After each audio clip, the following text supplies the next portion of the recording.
Hai Kak. Mari lanjut. Fei telah mengikutinya sejak Yang Ye meninggalkan kota.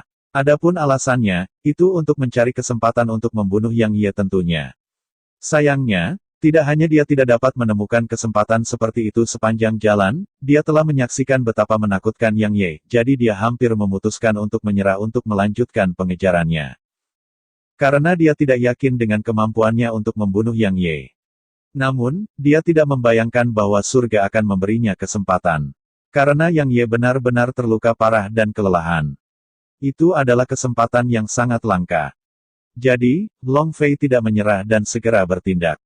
Tapi tidak butuh waktu lama baginya untuk berhenti karena Yang Ye telah berdiri, dan ada pedang besar di genggaman Yang Ye.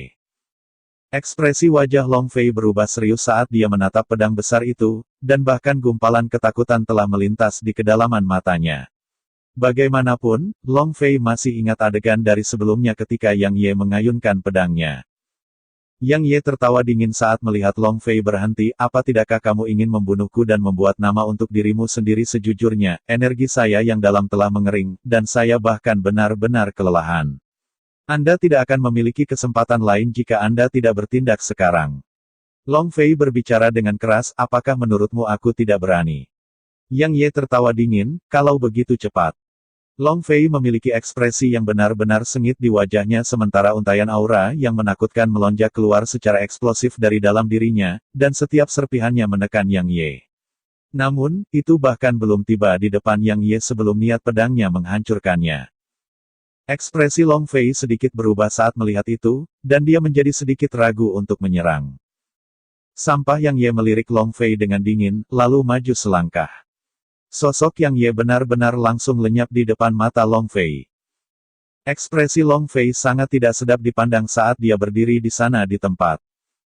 Dia ingin menyerang. Dia benar-benar ingin. Tapi untuk beberapa alasan, dia merasa takut dan ragu-ragu saat melihat penampilan Yang Ye yang tenang dan tenang. Terutama ketika dia mengingat bagaimana Yang Ye telah membunuh Half Saint peringkat tinggi seperti anjing sekarang, ada suara di lubuk hatinya yang terus memberitahunya untuk tidak melakukannya. Selain itu, ketika dia bermaksud untuk memaksa dirinya sendiri untuk menyerang, adegan Yang Ye membunuh An Yu dan yang lainnya tidak bisa membantu tetapi muncul di benaknya. Pada saat ini, Long Fei tercengang melihat bahwa Yang Ye benar-benar telah tertanam dalam pikirannya seperti Lou Qianxiao. Keduanya tidak mungkin dikalahkan. Bahkan 2 napas waktu berlalu sebelum lebih dari 1000 Half Saint peringkat tinggi dengan busur panjang di tangan mereka tiba di sini. Tidak ada tanda-tanda dia pria parubaya yang memimpin kelompok itu menatap ke kejauhan dengan ekspresi muram. Lama berlalu sebelum dia menarik pandangannya dan berkata, aku tidak pernah menyangka bahwa bukan hanya kecepatannya yang sangat cepat, dia bahkan mampu mengatasi serangan yang membawa kekuatan gabungan kita. Dia benar-benar luar biasa. Ketika dia berbicara sampai titik ini, pria parubaya itu menatap Long Fei, Long Fei, apakah kamu melawannya? Kelopak mata Long Fei berkedut sedikit, dan kemudian dia berkata, kami bertukar lebih dari 100 pukulan. Kupikir aku bisa menangkapnya, tapi aku membiarkannya kabur di saat-saat ceroboh. Pria parubaya itu sedikit mengernyit. Jelas, dia tidak terlalu percaya pada Long Fei. Sementara itu, Long Fei menambahkan, tentu saja, alasan dia kalah dariku terutama karena dia terluka parah oleh teknik memanah gabunganmu, Soul Pursuit. Jika tidak, saya akan menjadi orang yang harus melarikan diri. Alis pria parubaya itu turun ketika dia mendengar ini. Karena itu masuk akal. Dia segera mengangguk dan berkata, ayo kembali ke Welkin Wolf Peak. Aula Suci akan segera mengirimkan penjaga berjubah emas. Penjaga berjubah emas Long Fei berteriak tanpa sadar, seorang Saint Aula Surgawi kita mengirimkan seorang suci. Pria parubaya itu mengangguk sedikit dan berkata, kehancuran Akademi Lautan Awan membawa dampak yang besar, dan itu sangat penting bagi aula surga langit kita. Jadi, kami tidak akan ragu untuk membayar berapapun harga untuk menaklukkannya. Bukan hanya kami, pegunungan Welkin Wolf telah pergi ke pegunungan Gua Pantom untuk mencari bantuan dari sekutu mereka, klan Piton. Ini akan menjadi pertarungan terakhir yang sebenarnya kali ini ayo pergi. Begitu dia selesai berbicara, pria parubaya dan yang lainnya menghilang di tempat. Adapun Long Fei, dia tetap diam di sana sebelum dia pergi juga. Sekitar 15 menit berlalu sebelum ada sedikit gerakan di bawah salah satu tumpukan daun di tanah, dan tidak butuh waktu lama bagi seseorang untuk muncul di sana. Itu Yang Ye. Dia tidak pergi sekarang. Itu bukan karena dia tidak mau, itu karena dia benar-benar tidak punya tenaga untuk pergi. Dia hampir menghabiskan energinya yang dalam selama pertempuran di Istana Bawah Tanah dan di Welkin Wolf Peak. Selain itu, dia telah mengeksekusi 3 sinar energi pedang yang berisi 25 Heaven Range yang tumpang tindih saat dia melarikan diri menuruni gunung. Itu praktis menghabiskan semua energinya yang dalam. Sebenarnya, dia hanya menggunakan kekuatan fisiknya saat dia menahan serangan dari Half Saint peringkat tinggi dengan busur panjang. Singkatnya, dia tidak berbohong ketika dia memberitahu Long Fei bahwa energinya yang dalam telah mengering, dan dia benar-benar kelelahan.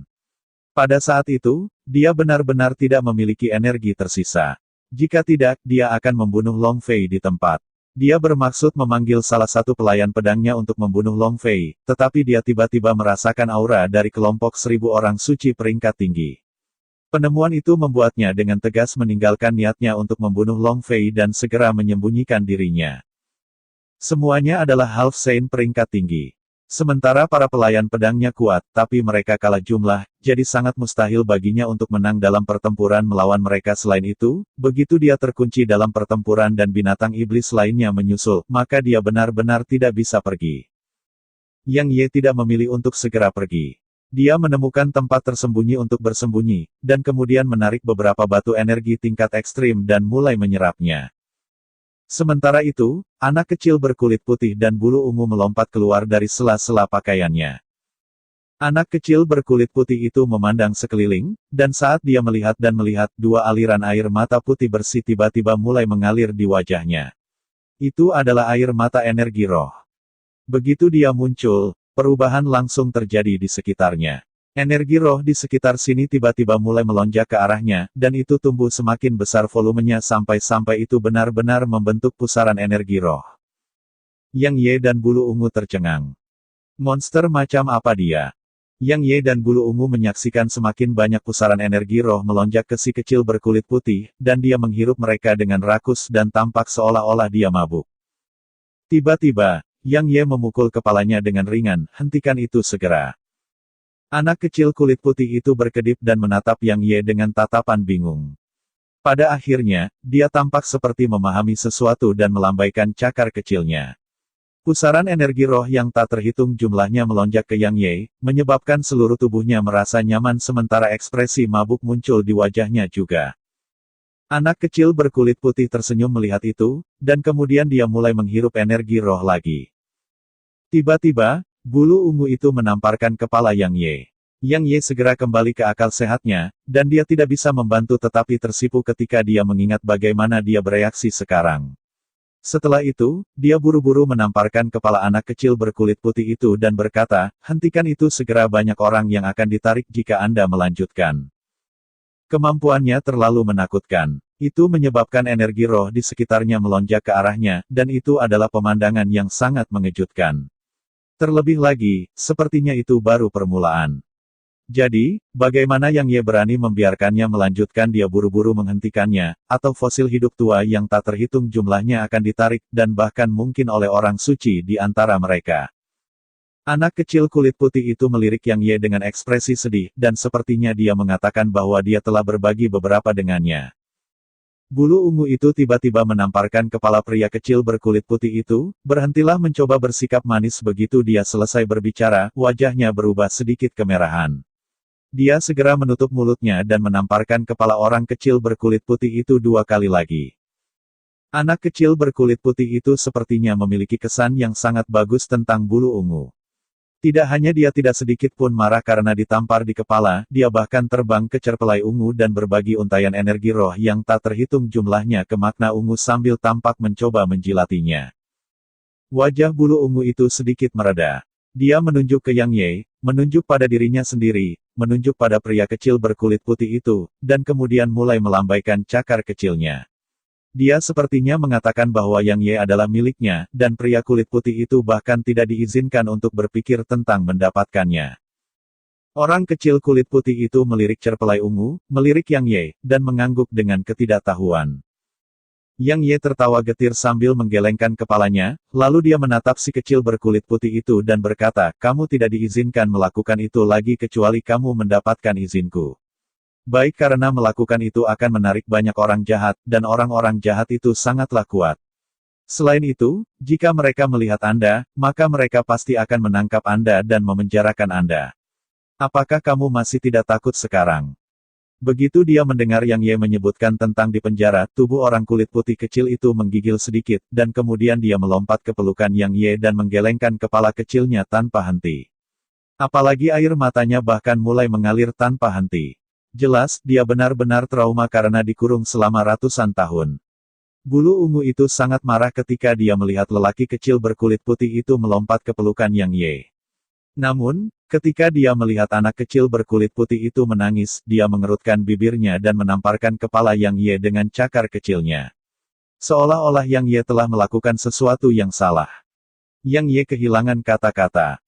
Lama berlalu sebelum Yang Ye mampu menghibur kedua orang kecil itu, dan kemudian dia mulai menyerap energi di dalam batu energi tingkat ekstrim seperti orang gila.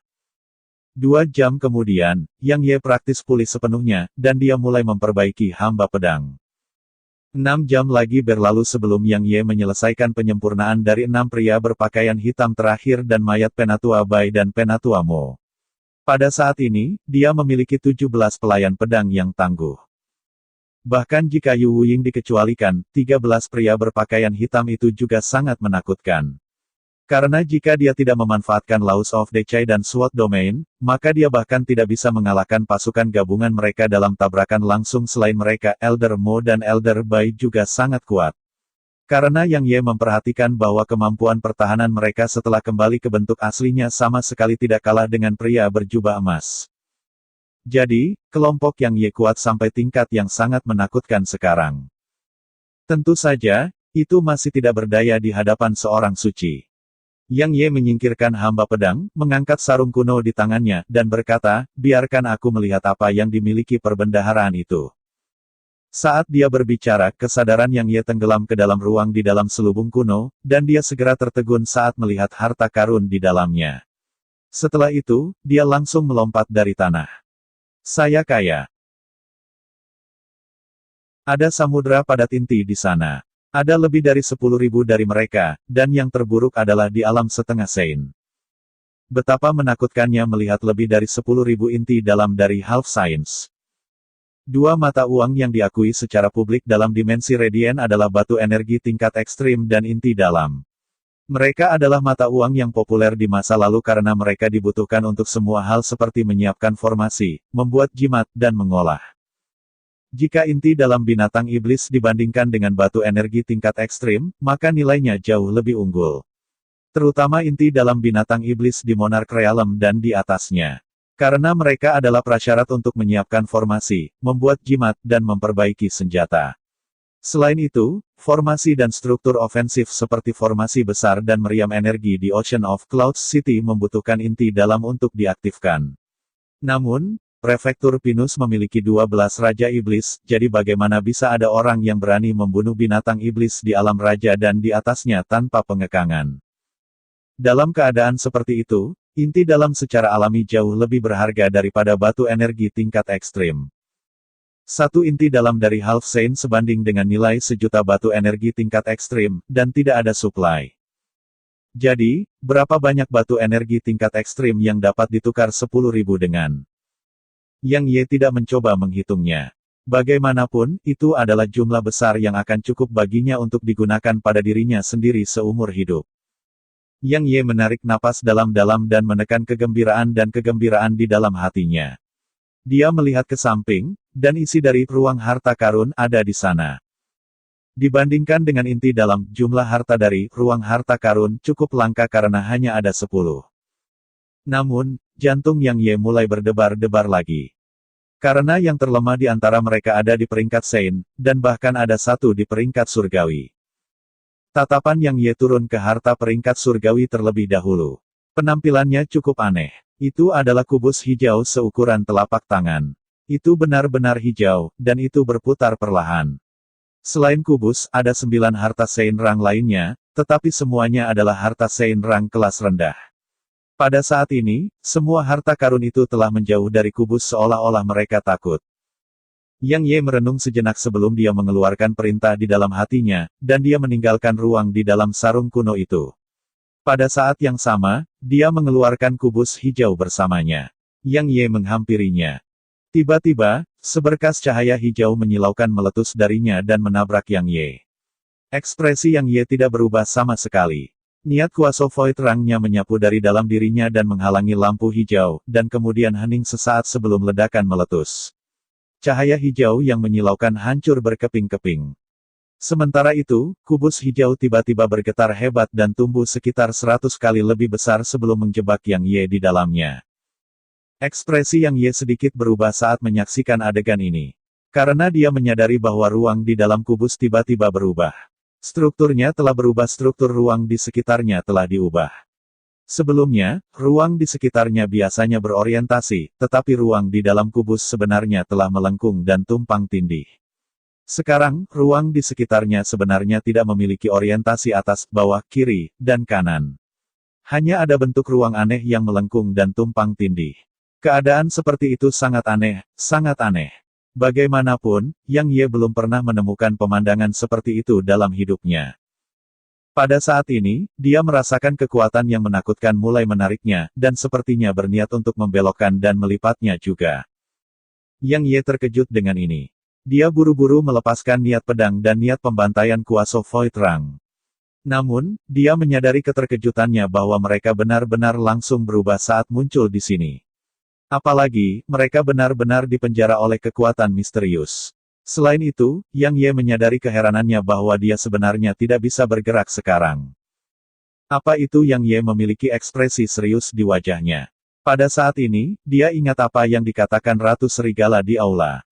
Dia mengatakan bahwa ada harta peringkat surgawi yang disebut kubus dimensi yang bisa menjebaknya. Selain itu, bahkan orang suci tidak akan bisa menghindarinya dalam waktu singkat. Jelas, kubus hijau di depannya adalah kubus dimensi. Jika dia tidak berbohong, maka kubus dimensi bahkan bisa menjebak orang suci. Mungkin itu hanya akan berlangsung sebentar, tapi itu masih sangat menakutkan baginya. Kekuatan orang suci melampaui energi hukum, dan bahkan melampaui dunia. Dapat dikatakan bahwa sangat sedikit hal di dunia yang dapat menjadi ancaman bagi orang suci. Namun, kubus dimensi dapat mempengaruhi orang suci seperti itu, jadi betapa mengerikannya itu. Meskipun kubus dimensi hanya bereaksi secara naluriah dan melindungi dirinya sendiri, Yang Ye tidak berani meremehkannya sama sekali. Karena niat pembantaian dan niat pedangnya tidak berguna melawannya, Yang Ye melepaskan domain pedangnya. Begitu domain pedang muncul, sekelilingnya benar-benar tertutup kegelapan pekat sementara kekuatan robek segera berhenti. Pada saat yang sama, ruang di sekitarnya mulai bergerak perlahan. Yang Ye adalah tuan dalam domain pedang. Jadi, meskipun Dimension Cube kuat, itu tidak dikendalikan oleh siapapun, jadi tidak memiliki kemampuan untuk membuka domain pedangnya. Tidak butuh waktu lama untuk ruang di sekelilingnya kembali normal sementara Dimension Cube kembali ke ukuran aslinya. Setelah itu, secara naluriah dimaksudkan untuk melarikan diri, tetapi secara paksa ditekan oleh domain pedang Yang Ye, niat pedang, dan niat pembantaian. Yang Ye berjalan ke sana dan merenung dalam-dalam untuk waktu yang lama sambil melihatnya. Setelah itu, dia membalik telapak tangannya, dan pedang Herculean muncul di genggamannya sebelum dia mengarahkannya ke kubus. Tunduk atau mati? Yang Ye menatap dingin sambil berbicara tanpa sedikit pun emosi dalam suaranya. Dia tahu bahwa itu bisa memahaminya. Kubus itu bergetar hebat sementara seuntai cahaya hijau tiba-tiba meletus dari dalamnya. Namun, itu baru saja melesat ke depan ketika niat pedang dan niat pembantaian Yang Ye melenyapkannya. Cahaya ganas melintas di matanya, apa menurutmu aku tidak bisa menghancurkanmu? Saat dia berbicara, seuntai decai laus muncul di ujung pedangnya. Dalam sekejap udara di sekitar tempat itu lenyap. Pada saat yang sama, titik hitam di angkasa juga muncul di sana. Selain itu, titik hitam itu akan menyebar tetapi domain pedang Yang Ye menekannya. Yang Ye tidak tahu apakah hukum pembusukannya bisa menjadi ancaman bagi orang suci karena dia tidak pernah mencobanya. Namun, dia yakin itu bisa menjadi ancaman bagi kubus di hadapannya. Begitu hukum pembusukan muncul di sini, kubus itu mulai bergetar. Itu sangat ketakutan. Aku akan memberimu satu kesempatan terakhir. Kirim atau mati, suara Yang Ye terdengar garang. Di saat yang sama, ujung pedangnya bergerak sedikit mendekati kubus. Kubus itu mulai bergetar lebih hebat lagi. Kamu menolak? Kalau begitu mati. Keganasan menutupi wajah Yang Ye saat dia mengambil pedang Herculean di kedua tangannya dan dengan cepat menghantamnya ke arah Dimension Cube. Pada saat ini, itu bergetar lebih hebat lagi seolah-olah mengalami kejang. Tiba-tiba, seberkas cahaya ungu berkedip, dan kemudian bulu ungu muncul di depan Yang Ye dan menghentikannya. Ada jejak amarah bercampur dalam kecemasan di wajahnya, dan dia mulai melambaikan cakarnya tanpa henti. Waktu yang lama berlalu sebelum sudut mulut Yang Ye bergerak-gerak, kamu memberitahuku bahwa itu bersedia untuk dikirim sejak lama. Bulu ungu itu mengangguk. Yang Ye sedikit marah, mengapa tidak menunjukkan kesediaannya? Karena dia tidak bisa berbicara dan ditekan olehmu, jadi dia tidak bisa bergerak sama sekali. Selain itu sudah menunjukkan kesediaannya.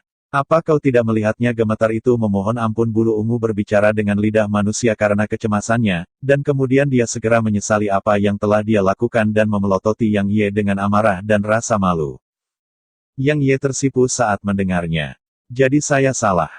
Yang Ye tersenyum malu, dan kemudian dia menatap kubus. Karena kamu bersedia untuk tunduk, datanglah padaku. Apa maksudmu datang kepadamu? Bulu ungu itu menamparkan kepalanya, teteskan darahmu ke atasnya. Yang Ye terkejut, itu saja. Dia menggelengkan kepalanya, tentu saja tidak. Alasan utamanya adalah karena bersedia tunduk kepada Anda. Jika tidak, maka tidak akan ada bedanya bahkan jika Anda menjatuhkan jutaan tetesan darah Anda di atasnya. Jadi itu sebabnya Yang Ye mengangguk, lalu menjentikkan tetesan darahnya ke kubus. Begitu darah menyentuh kubus, itu langsung menghilang, dan kemudian Yang Ye sedikit mengernyit. Waktu yang lama berlalu sebelum kerutan Yang Ye mereda. Pada saat ini, hubungan telah terbentuk antara dia dan kubus. Yang Ye membubarkan domain pedang, dan niat pembantaian sebelum dia menunjuk dengan tangan kanannya. Kubus dimensi segera terbang ke genggamannya, dan kemudian dia mengeluarkan perintah di dalam hatinya. Kubus itu dengan cepat mengembang menjadi beberapa lusin kali lebih besar dari sebelumnya, dan itu menyelimuti dirinya. Tidak hanya bisa memenjarakan dan membunuh orang lain, itu juga bisa digunakan untuk pertahanan. Benar-benar harta karun yang menggabungkan serangan dan pertahanan menjadi satu. Gumpalan kegembiraan muncul di wajah Yang Ye saat dia merasakan betapa padatnya ruang di sekitarnya. Jika dia menggunakannya untuk menjebak seseorang, bahkan seorang suci pun akan terperangkap untuk beberapa waktu. Dengan kata lain, jika dia menggunakannya untuk pertahanan, maka itu bisa menahan setidaknya 1 atau 2 serangan dari seorang Saint. Itu bisa menahan serangan orang suci. Hanya memikirkan hal itu menyebabkan kegembiraan di wajah Yang Ye meningkat.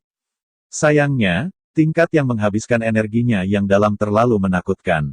Dalam waktu kurang dari waktu, 1/5 dari energinya yang dalam telah benar-benar habis. Dengan kata lain, jika dia menggunakannya untuk menjebak seseorang, maka dia bisa menjebak seseorang paling banyak 5 napas waktu. Jika dia menggunakannya untuk bertahan, dia hanya bisa bertahan selama 5 napas waktu juga.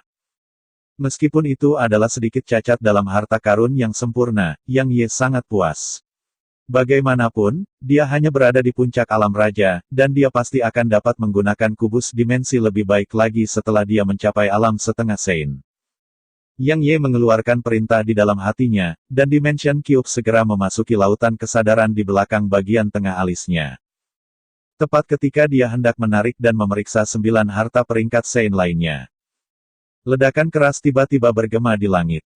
Pada saat ini, langit dan bumi bergetar, dan kemudian gelombang merah darah menutupi seluruh langit sebelum hujan mulai turun. Itu adalah hujan darah. Pada saat ini, tatapan semua ahli di seluruh prefektur Pine telah dibidik ke arah Ocean of Clouds City. Seorang Saint telah jatuh. Terima kasih Kak.